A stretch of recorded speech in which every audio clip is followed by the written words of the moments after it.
News at 11 starts now. We are following breaking news right now at the bottom of Spokane South Hill. Good evening, I'm Marissa Bagg. Firefighters are at the scene of a house fire near 8th and Rebecca. Right now we know Spokane Fire has ordered a full response to fight the fire, and we just learned they got it under control a few moments ago. We have a crew at the scene and hope to bring you more information later on in this newscast. There's a chance you could see a few raindrops tonight as a few clouds move in for tomorrow. Here's Danielle Grant with your Storm Tracker 2 First Weather. We have an update on a story we brought you as breaking news at 5. We want to show you some video just into our newsroom. A house fire broke out at Riverway and Dick Road in Spokane Valley. That fire is out now, but there were tense moments when part of the roof collapsed while firefighters were trying to rescue a dog. Minutes later, you see there, the dog was carried out. He is just fine. Firefighters rescued a second dog from the burning home. No people were inside at the time. Firefighters say the house is a total loss.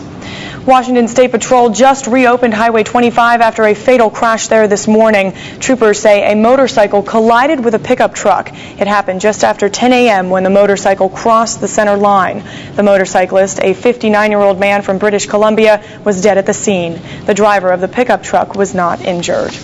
A brain surgery patient ended up wandering a neighborhood alone after officials at the University of Washington Medical Center sent him home in a taxi. James Abston went there on Thursday for testing. He was too drugged up when he left to give the taxi driver the right address. Neighbors apparently found him in the cold and in the rain in just his socks and a hospital gown. Now his family is looking for answers. An emergency crews pulled the body of 2 teenagers out of the Pacific Ocean this morning. Police say the Eugene teens were swept up into the ocean. They were part of a group of young boys hanging out at the beach. 3 of them fell into the water right before noon. Only 1 made it out alive.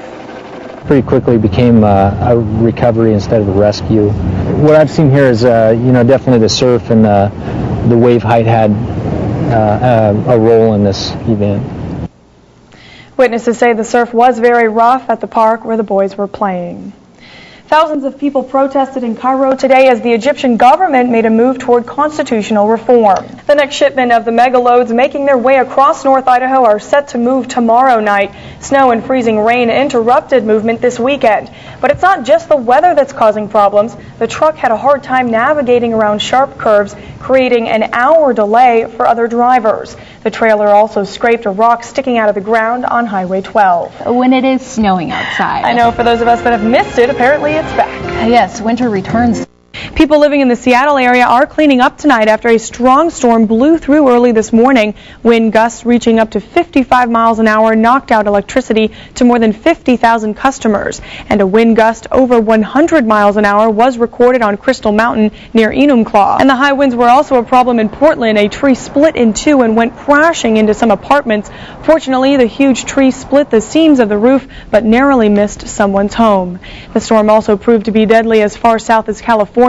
A man was killed near Bakersfield when strong winds blew a tree onto his home, crushing him in his sleep.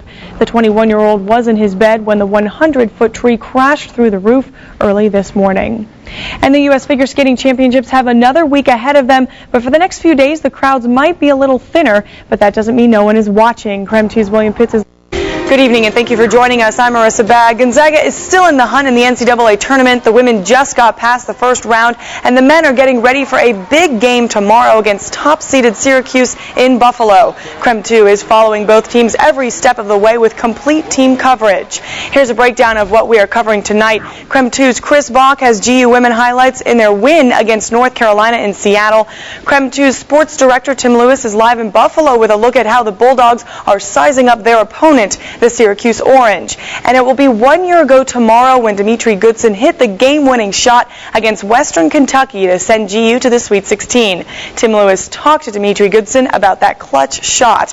And Othello Richards is live with what out-of-town fans did today while their teams had a day off from competition. But first we go to Chris Bagg, who has all GU women's action from the first round in the NCAA tournament. Hey, Chris. Tomorrow marks a potentially historic day on Capitol Hill. The House is expected to vote on President Barack Obama's sweep sweeping overhaul of the healthcare system. Democrats say they believe the legislation will pass after picking up several more votes today.